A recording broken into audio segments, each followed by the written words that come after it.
ficar obstruído, depois com dificuldade para fazer cistostomia ou nefrostomia, etc. Ok, mas Juliana, você entraria direto com uma cistoprostaectomia ou Não, você varia como é que está o local? não. Eu consideraria fortemente remover a bexiga se eu não conseguir margem no ápice. Sim.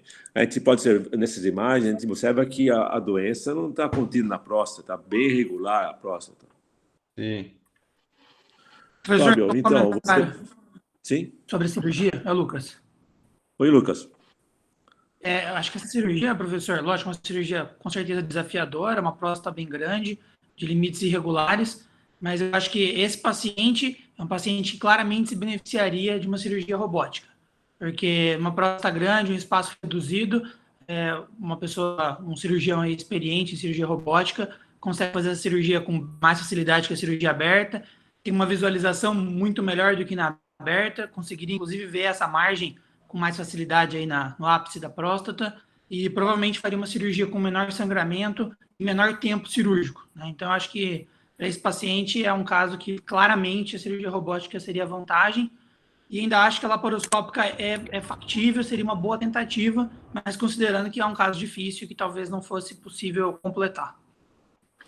Interessante seu comentário, Lucas, porque eu realmente não pensaria em fazer uma cirurgia por vídeo ou laparoscopia, eu acho que seria difícil, mas robótica você tem mais controle ou mais instrumentos funcionando.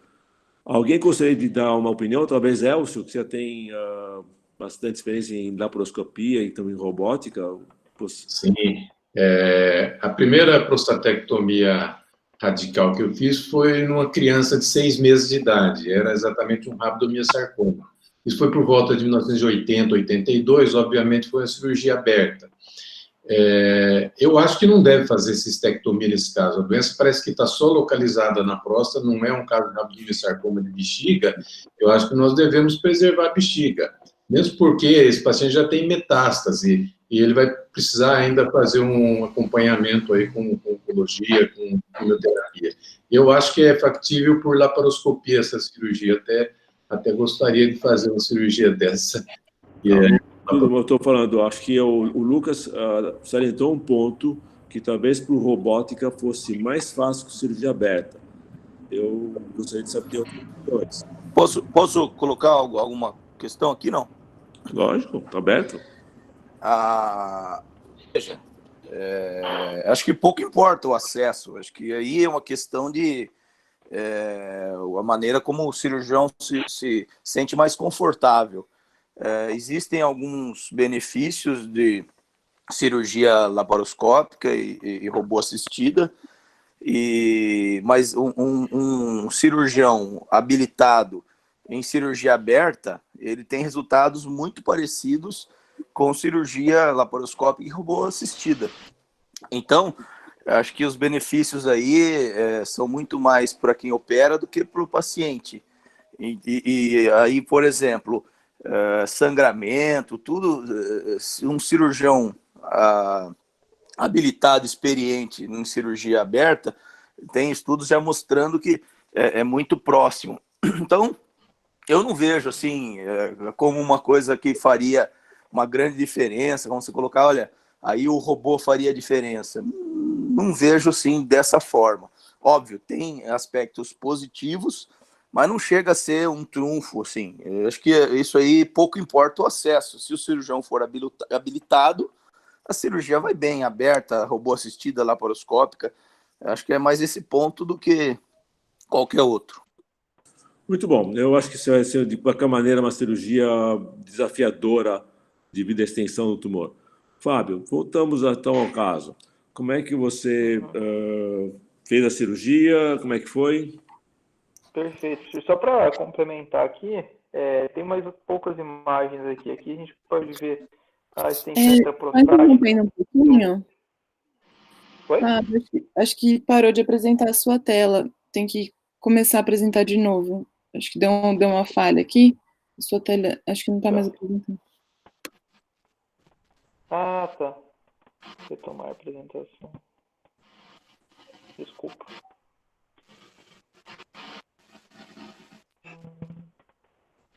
Está aparecendo para vocês? Não. Nada? Só uro. Não, imagem inicial. Só um minuto.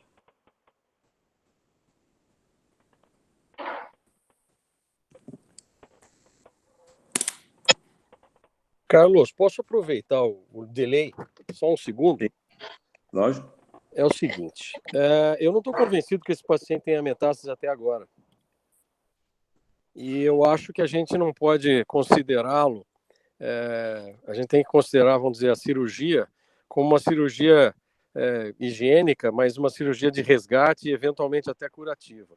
As taxas de curabilidade dos rabdomiossarcomas restritos ao sítio primário ultrapassam 80%, ok? Com quimioterapia, cirurgia e ou radioterapia, a depender do resultado anatomopatológico da ressecção cirúrgica. E eu volto a dizer, primeiro sítio universalmente conhecido de metástases de sarcomas de maneira geral, e o rabdomiossarcoma não foge disso, é pulmonar.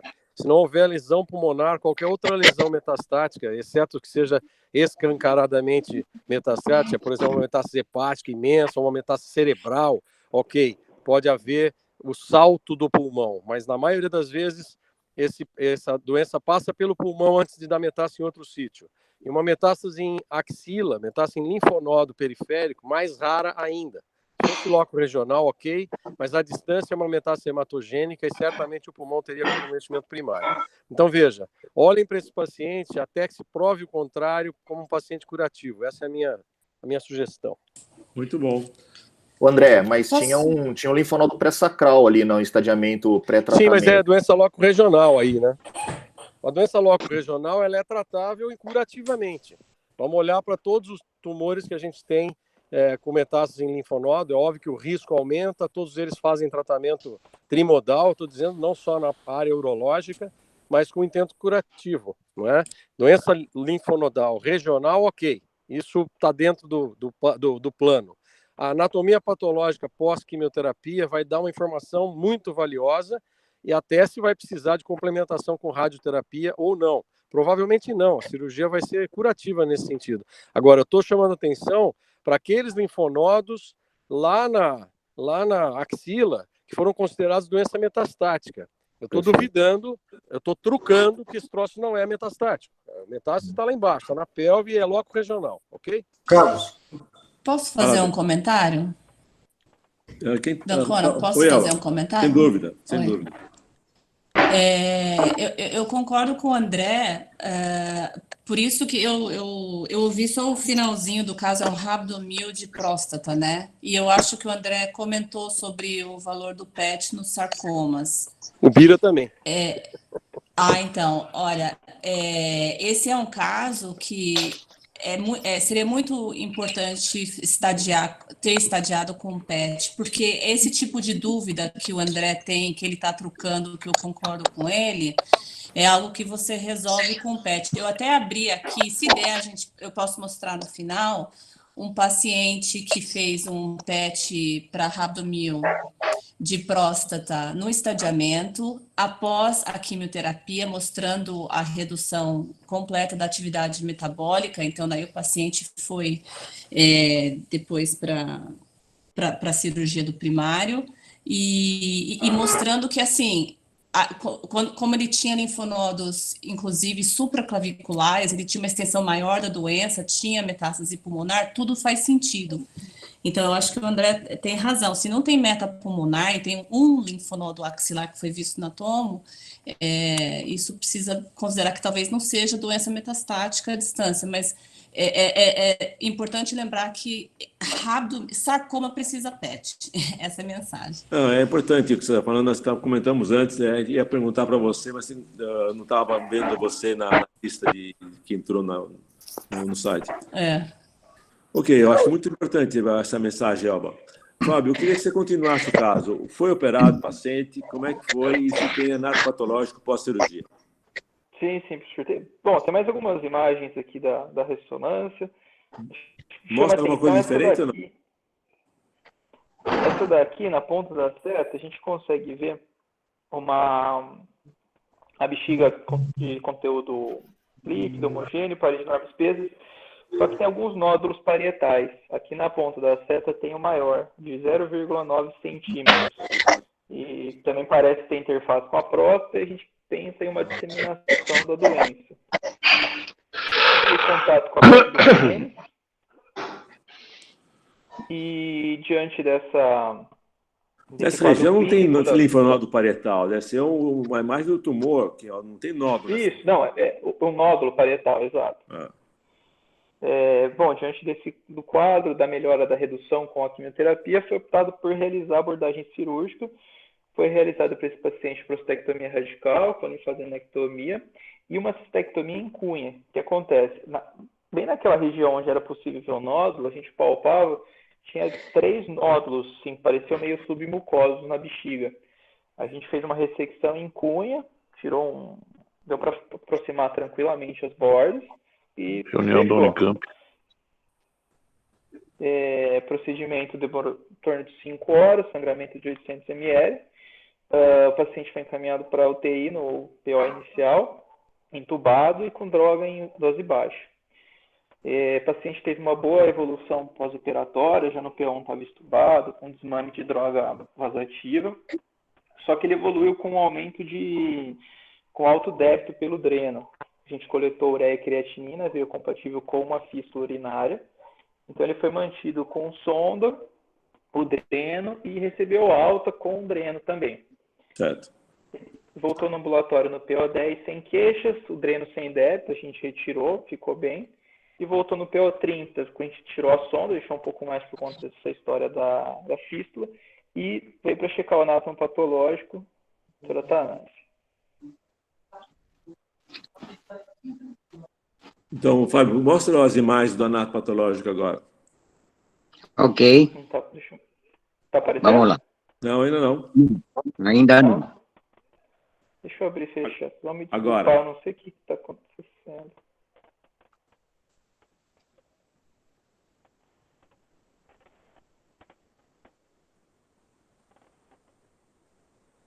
Pronto.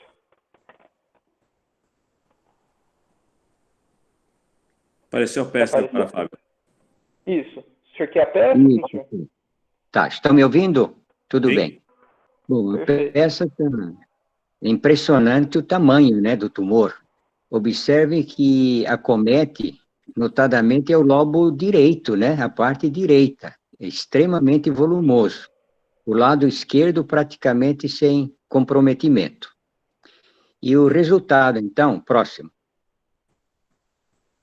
Mostra o resultado. Olha, rabdomiossarcoma embrionário da próstata, margem apical e circunferencial comprometidas pela neoplasia, em vários quadrantes. Então, foi processado como se fosse realmente uma prostaté habitual. E foram enviados nódulos pélvicos, foi chamado assim, quer dizer, na requisição não havia nada no sentido de, não foi chamado de cistectomia parcial. Não sei se esses nódulos que foram enviados e rotulados como tais seriam alguns segmentos dessa cistectomia parcial.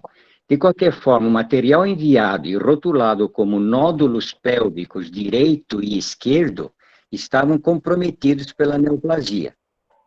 Foram enviados também linfadenectomia direita, 4 de 12 linfonodos com neoplasia e extensão extralinfonodal. As vesículas seminais, ductos deferentes, margem vesical e linfadenectomia esquerda, livres de neoplasia. Então, veja, daquele lado, à direita, né, que o tumor bastante volumoso, nós temos margem comprometida e a margem apical. E mais esses nódulos pélvicos, que eu não sei se são linfonodos ou aqueles segmentos que foram chamados de cistectomia parcial. E mais, na linfadenectomia direita, 4 linfonodos comprometidos. Professor Attanasi, após a quimioterapia, existe alguma alteração anatopatológica da lesão? Comparando pré e pós, muda alguma coisa? Em alguns casos existe sim, existe assim uma diferenciação e às vezes até é muito difícil de nós fazermos o diagnóstico se não há informações, mas nesse caso não. o aspecto histológico na peça era idêntico ao aspecto da biópsia. Muito bom. Carlos, é o Bira. Pode falar. Pode falar, Bira. Esse caso foi discutido na época, tudo, e achou-se que se tratava de um tumor já metastático, talvez não extensamente, mas que a cirurgia seria mais paliativa. Por isso que o Fernandes falou de manter a bexiga, eu acho que a cirurgia foi adequada. Mas, com essa nova visão que a gente pode estar tendo, até que o André chamou atenção, talvez não seja tão extenso o restante dos tumores. Por isso que eu enfatizo se fazer um PET-CT, que a Elba está falando, para a gente ver qual é a extensão extra local desse tumor. Inclusive, a gente sabe que esses casos podem evoluir com metástase óssea. Então, eu acho interessante a gente saber como é que são os ossos dele também, né? Não só pulmão e abdômen. Então, eu acho que agora, como esse caso, a cirurgia parece que deu um certo resultado bom, até do ponto de vista funcional, talvez melhor, ele é jovem, acho que a gente deveria insistir e acompanhar de perto, até com um PET-CT nesse momento, para ver a extensão da doença. Além disso, agora talvez precisa pensar que não está, assim, necessita de mais tratamento, não foi suficiente. Ele tem mais positivas, gangues positivos, provavelmente vai ter que completar um tratamento, provavelmente com mais ou radioterapia ou cirurgia, ou químio. Eu concordo que o PET-CT nesse momento vai ajudar muito. Desde o começo, né? Sem dúvida. Nesse momento mais Então, ainda, né? Eu decidi, porque se não tiver mais nada, ou nada, né? Porque agora a gente não sabe se tinha o PET positivo. Não, tem.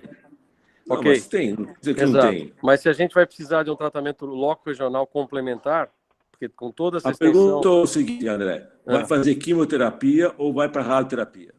Veja, eu acho que a informação de que existe extravasamento nodal da doença em linfonodos que foram ressecados agora, ela indica formalmente radioterapia, como complementação. Toda vez que... escutando você. Eu estou no hospital, mas toda vez que a gente está diante de um tumor, que o anátomo patológico aponta extravasamento nodal na peça, ou seja, o linfonodo foi rompido pela neoplasia, a indicação de radioterapia é formal. Ok? Deu para me ouvir? Deu, mas você vai irradiar o corpo inteiro, então? Vamos irradiar a pelve do paciente. O ideal nessa situação... Logicamente não está só na pelve, tem extensão fora também disso. Sim, mas a radioterapia na pelve, que é o grande foco de volume de doença, ela vai contribuir para a redução da recidiva local, para a melhora da qualidade de vida do paciente, tá? E também aumenta a sobrevivência. Okay. Existem dados de aumento de sobrevivência global quando se acrescenta a radioterapia nessa situação.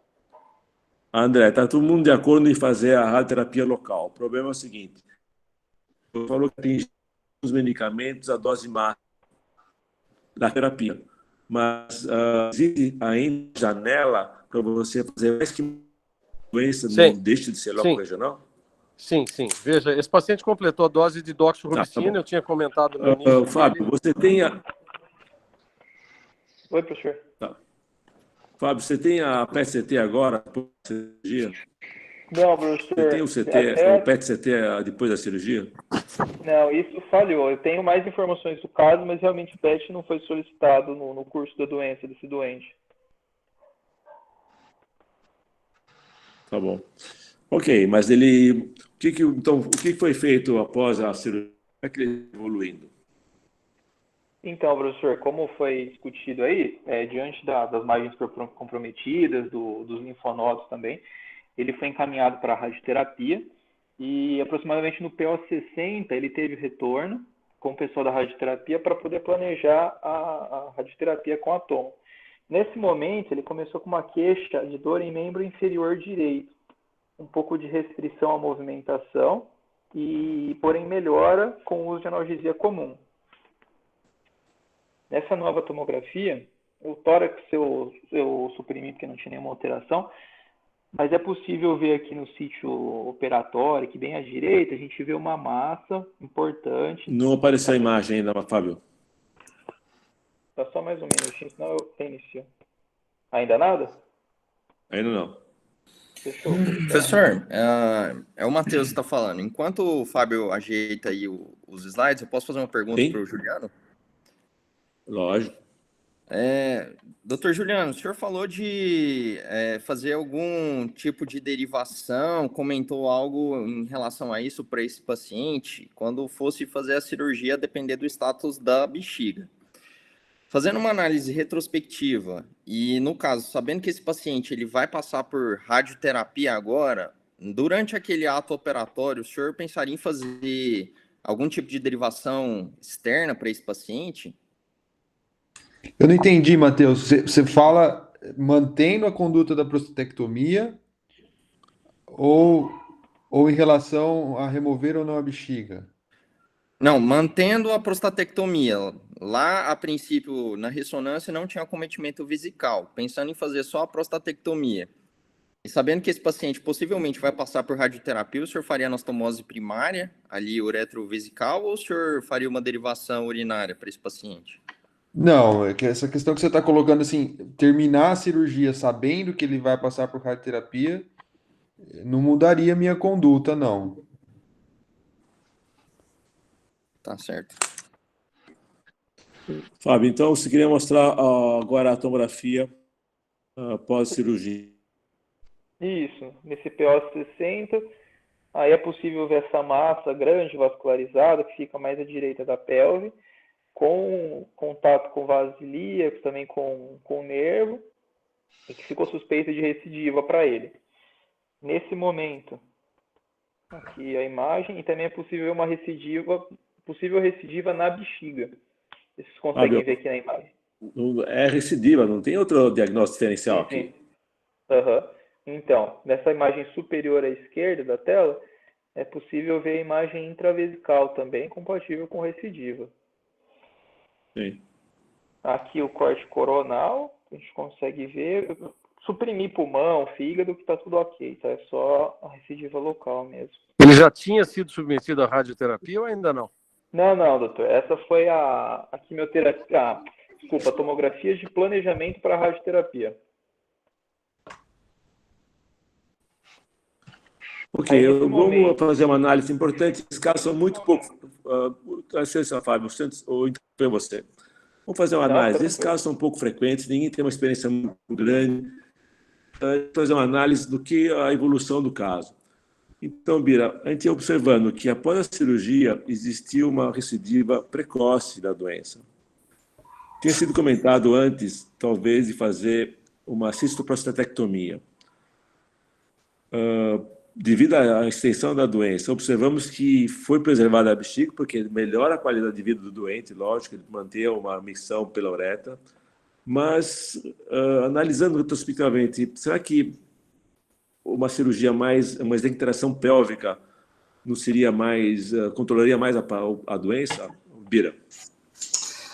Carlos, é aquela história, se eu soubesse que eu não sabia, né? A gente sabe que o caso é um caso grave, a história natural dessa doença é assim mesmo, ela cursa com um prognóstico ruim.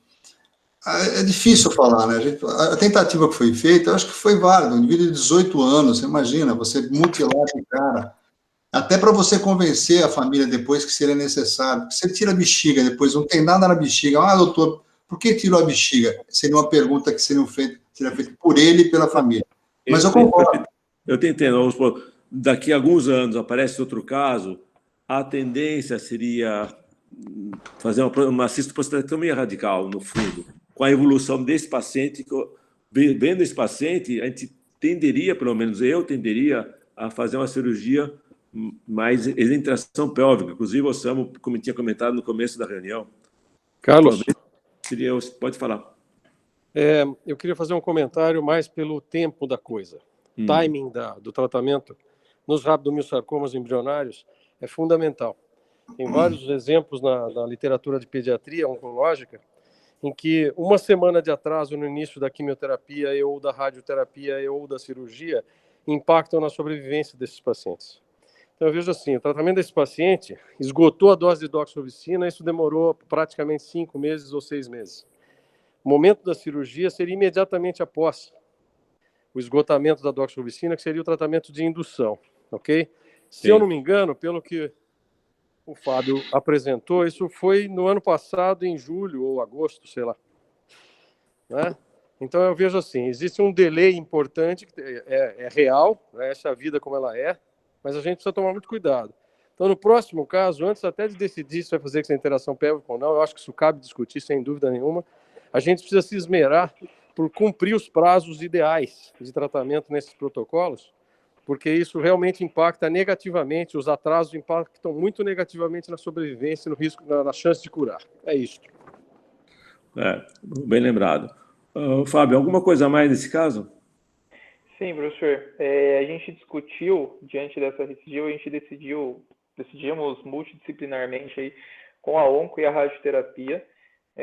A proposta da rádio nesse momento seria só paliativa, mas com resultado muito frustro, pelo que eles passaram para a gente. Então foi discutido com a onco e optado por realização de um novo ciclo de quimioterapia. Nesse momento, IFO com VP, que é ifosfamida com etoposide, que já é a segunda linha, e como o doutor André falou, também é um tratamento que ele é extrapolado do tratamento dos sarcomas. E, novamente, fazer o tratamento, ver como é que ele passa. Ele já está agora, acho que no terceiro ciclo, se não me engano, da quimioterapia. Avaliar e daí ver uma abordagem cirúrgica rápida e provavelmente uma exanteração pélvica, né, para a gente ter uma nova tentativa aí. Bom, acho que esse caso podemos concluir o seguinte: esse caso foi muito ilustrativo, apesar de ser um caso muito raro. Primeiro, sintomas da tonalidade inferior em uma criança, um jovem de 18 anos, foi feito os diagnósticos diferenciais, temos que pensar em rabdomiossarcoma. O toque, apesar de ser uma criança, é muito importante. A ressonância magnética, o melhor exame para ver a pelvis. E, no caso desse tipo de tumor, o PET-CT deve ser realizado para estadiamento e a evolução do doente. E como foi lembrado, logicamente, o timing desse tratamento é muito importante, a gente pode perder a chance de uma cura. São casos muito difíceis, ninguém tem muita experiência, porque ainda bem são raros. E gostaria de pedir para o Matheus, que fez um levantamento de uma revista, para dizer o que a literatura está falando. Antes disso, Carlos. Oi, Fernandes, pode falar. Perguntar para o Fábio como que está o paciente hoje. Professor, assim, clinicamente ele está bem. Ele está agora com a quimioterapia. Eu acabei suprimindo aqui da apresentação, mas ele apresentou uma insuficiência renal pós-renal agora no começo de março, provavelmente por essa recidiva. Ele está com duplo J bilateral agora e está no segundo, terceiro ciclo, assim. E aguardando, vamos ver a resposta. O Dr. Carlos falou no início aí com a introdução, a questão da família, a parte emocional, tudo mais. Eles, uma família assim, bem simples, mas eles são super conscientes, são 100% cientes da doença, tudo mais. Então, a hora que eu falei da recidiva foi bem difícil, assim, de aceitar, tudo mais, porque eles meio que estavam nessa esperança, né, da cura com a cirurgia e tudo mais. Mas, assim, acho que está caminhando, uma família que colabora bastante, eles entendem bastante. Então, acho que a proposta é fazer essa tentativa da cirurgia depois da quimio e observar a evolução. Muito bom. É muito difícil esse caso, não tem jeito. O prognóstico é ruim, apesar que o André falou que tem até 80% de cura, mas quem tem visto, infelizmente, é muito ruim. Matheus, faça favor, vamos fazer o que você trouxe de bom nessa tua revisão. Certo, então eu peguei uma revisão relativamente recente aqui do ano de 2018 sobre o tratamento mais atual em relação ao rabdomiossarcoma pediátrico, tanto de bexiga quanto de próstata. É de uma revista dessa Current Urology Reports e é uma revisão bibliográfica assim, com relação a temas mais atuais. Então, nós já sabemos e já foi dito que o rabdomiossarcoma ele é o sarcoma mais comum do tecido frouxo, principalmente na infância. Tem uma distribuição bimodal, principalmente nos 2 anos, em que predominam o tipo embrionário ou botroide, e na adolescência. Ele não especifica certinho a fase da adolescência, mas coloca que são nos anos mais iniciais ali dessa fase da vida. 15 a 20% acomete o trato geniturinário, principalmente pela bexiga e pela próstata, e tem uma preferência pelo sexo masculino em relação ao feminino. Não se sabe ao certo por que essa preferência pelo sexo masculino, mas advente-se que a próstata possa ser esse fator de risco que possa causar um aumento dessa quantidade de casos no sexo masculino. Lembrando que é um tumor bastante raro e, apesar dos estudos, assim, é muito difícil você estudar por causa dessa raridade, né?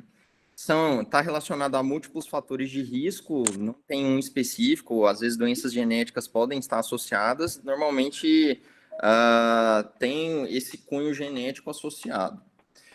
Importante, os exames de imagem, tanto para suspeição diagnóstica, né, uma vez que os sintomas são múltiplos e variados, tanto o ultrassom quanto a tomo e a ressonância, eles fazem parte da parte diagnóstica dessa doença. A gente, então, a partir do diagnóstico, da apresentação inicial, às vezes com a própria biópsia, nós temos que estadiar esse paciente para saber qual que vai ser o risco dele, uma vez que soubermos o risco, realizar o tratamento mais adequado. A imagem ela é bastante importante para esse estadiamento, e aqui eu coloco a importância que o Dr. Birajara e outros trouxeram na reunião do PET-CT, que ele é um exame bastante importante para você tirar dúvidas de metástases à distância desse tumor. E é importante ver a dimensão, a localização e a extensão desse tumor para, após um tratamento inicial, você realizar o reestadiamento ou propor um tratamento já baseado nisso. É importante também lembrar que a histologia é de extrema importância, uma vez que ela pode ser dividida em basicamente embrionária ou alveolar, sendo a embrionária mais comum, do tipo botroide e de células em fuso, e a alveolar ela tem um pior prognóstico e aparece mais em pacientes mais velhos. Aqui eu trago uma tabela desse estadiamento, que subdivide o estadiamento, além do sítio, do T, tamanho N e M, ou seja, um estadiamento difícil de ser feito, a classificação em grupos, né, tanto 1, 2, 3 e 4. E subdividindo-se esses grupos, você vai propor um tratamento. Sabidamente, a quimioterapia inicial, ela é o primeiro passo nesses pacientes. Então, aqui, mais uma tabela demonstrando aqueles pacientes com baixo risco, risco intermediário e risco alto, de acordo com o estadiamento ou grupo, tipo embrionário, né? E um dado importante dessa tabela, que são essa parte que fala de falência da sobrevivência livre de doença em 3 anos. Nós vemos que, a partir do risco, à medida que esse risco ele aumenta, esse dado ele se torna menor, ou seja, é um tumor de difícil tratamento, né, em relação a tudo que se tem. E do lado mais à direita da tela, nós temos a quimioterapia normalmente proposta para esses pacientes. Então, em relação ao tratamento, inicialmente, historicamente, a excisão cirúrgica precoce ela era proposta, mas com baixos índices de cura. Isso chegava a 20%, 25% dos casos. Então, foi proposta a preservação de órgãos, ou seja, iniciar o tratamento com medidas mais conservadoras, menos agressivas, para tentar dar uma sobrevida melhor para esses pacientes, que é o que foi visto. Então, dessa forma, a Sociedade Internacional de Oncologia Pediátrica, ela propõe, inicialmente, quimioterapia, seguida por quimioterapia daqueles pacientes que não tiveram uma resposta importante ao primeiro ciclo. Então, a cirurgia com a radioterapia adjuvante, ela fica apenas para casos selecionados. Nisso, nós temos uma sobrevida global de 71% em 5 anos. Já o grupo de oncologia pediátrica internacional também propõe realização de quimioterapia seguido de radioterapia, sendo a cirurgia reservada a casos específicos, mas que não entram no protocolo geral. Também com uma sobrevida global melhor do que a da primeira, de 84%. Lembrando que isso ele fala para tanto tumores de próstata quanto de bexiga, não específico para um órgão apenas. E existe uma tendência, tanto diferente da América do Norte quanto da Europa, de que na América do Norte, inicialmente, químio e rádio, e se falha cirurgia, visando tudo aquilo que nós sabemos, né, de margens livres com linfadenectomia. Já na Europa, tende-se a realização de quimioterapia mais cirurgia. São duas linhas diferentes de raciocínio, mas também tem uma sobrevida global semelhante. Lembrando que a doença localizada, ela tem falha na sobrevida livre de doença em 5 anos de até 75%. Lembrando que é um tumor raro, os estudos para serem feitos nesses pacientes são de difícil realização, tanto pela raridade quanto pela evolução rápida dessa doença, né? Normalmente, tamanhos maiores que 5 centímetros e invasivos, aqueles maiores que T2 têm um pior prognóstico, já sabidamente. E a radioterapia ela é extremamente importante nas modalidades não cirúrgicas para o controle local. Normalmente se faz uma irradiação da pelve.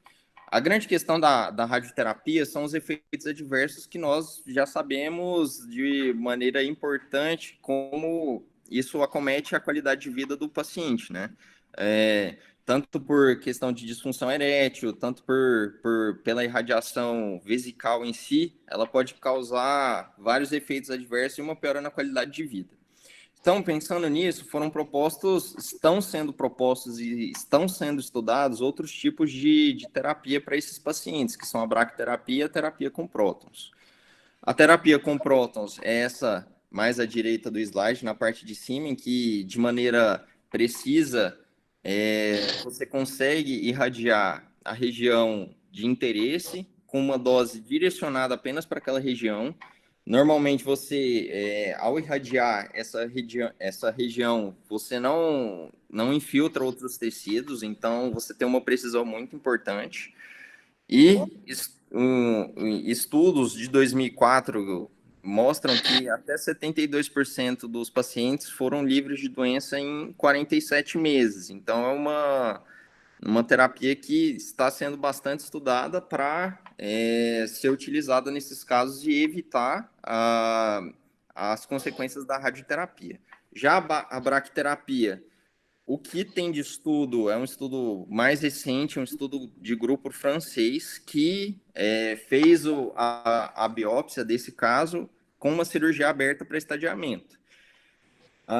Foi implantado nesses pacientes no intraoperatório, aproveitando o acesso cirúrgico. Após a cirurgia, foi deixada, já sendo um tumor localmente avançado, foi implantado no intraoperatório as sementes radioativas. Associando a quimioterapia, a cirurgia e a braquiterapia, foi vista uma sobrevida livre de doença em 91% em 5 anos. Lembrando que esse estudo teve um N muito pequeno, um N de cerca de 20 pacientes. Então, carece de mais dados esse tipo de terapia e isso no futuro pode ser que seja bastante promissor. Então, concluindo, é um estudo de revisão, tem poucos estudos prospectivos e randomizados, na verdade são raríssimos, né, devido à raridade desses pacientes, e os estudos apresentados, eles têm N normalmente pequeno, devido a essa condição. O que ele deixa de mensagem é que o estadiamento, tanto com aqueles exames de imagem que eu coloquei, quanto com o PET-CT, ele é bastante importante, e a biópsia também ela pode direcionar o risco desses pacientes e direcionar o tratamento específico. A quimioterapia, ela se mostrou muito importante, sendo o primeiro passo. Aquela questão de ressecção cirúrgica, inicialmente, ela foi banida, basicamente. Normalmente se faz uma quimioterapia para reestadiar e avaliar qual vai ser o segmento, a depender da sociedade específica. E as novas terapias, elas carecem de mais estudos, né, para serem cientificamente comprovadas, uma vez que os estudos com essas novas terapias foram pequenos e ainda sem grande comprovação científica. Ok, Matheus, muito bom o artigo que você levantou, mas eu sei que estamos um pouco adiantados no horário, mas eu queria aproveitar a doutora Elba, que vai apresentar Então, o PET-CT, nesses casos de sarcoma, para saber as imagens, para a gente poder fixar, fazer uma boa revisão dessa doença. Elba, quando você estiver pronta, mostrar as imagens. Vocês estão... Ainda não. Deixa eu ver. Vocês conseguem ver Agora sim. A tela? Sim. Então, só queria mostrar 3 exames de PET desse paciente aqui. Ele é um menino de 23 anos que tinha um rábido embrionário da próstata. Então, ele tinha, no PET de estadiamento, você vê a lesão, ela é bem grande, extensa, capta bastante, e tem linfonodos pélvicos hipermetabólicos, mas não tem nada à distância. Aí esse paciente fez quimioterapia, e aí ele fez um PET ínterim e ficou assim. Então, a doença linfonodal, ela deixou de captar, né, reduziu a captação, porém, ainda persistia, apesar de você ver que reduziu muito o volume da doença, existe uma área extremamente hipermetabólica na próstata. Aí, o que aconteceu? Esse paciente, ele não seguiu o tratamento, porque aqui ele tinha que ter continuado, né? Foi um PET ínterim da quimioterapia, e ele retornou dessa forma. Então, você vê que a doença se estendeu, inclusive com linfonodos mediastinais e até supraclavicular. Eu não estou com todas as imagens aqui de nódulo pulmonar, mas só para mostrar aquela questão do timing. Esse paciente perdeu o segmento, mas é um caso que eu acabei gravando e lembrei dele rapidinho, só para mostrar para vocês que o PET ajuda para você avaliar a extensão de toda a doença e ver que realmente, como o André falou, né, segue a cadeia, né, ele vai subindo, quer dizer, você não vai encontrar um linfonodo supraclavicular ou axilar sem você ter doença que acomete o reto peritônio e sobe pelo mediastino. É isso, só para mostrar isso mas para vocês. muito boas as imagens que você mostrou, Elba, muito obrigado, assim a gente fica essa imagem guardada, não fica só no teórico. Bom, eu queria convidar para a próxima reunião na quarta-feira, temos um professor de Harvard que vai falar sobre inteligência artificial na clínica e na prática experimental. Então, eu espero vocês na próxima quarta-feira, que vamos ter uma aula de um professor de Harvard. Agradeço a presença de todos vocês, muito obrigado e um bom dia a todos. Bom dia para todos. Bom dia, obrigada. Bom dia. Bom dia.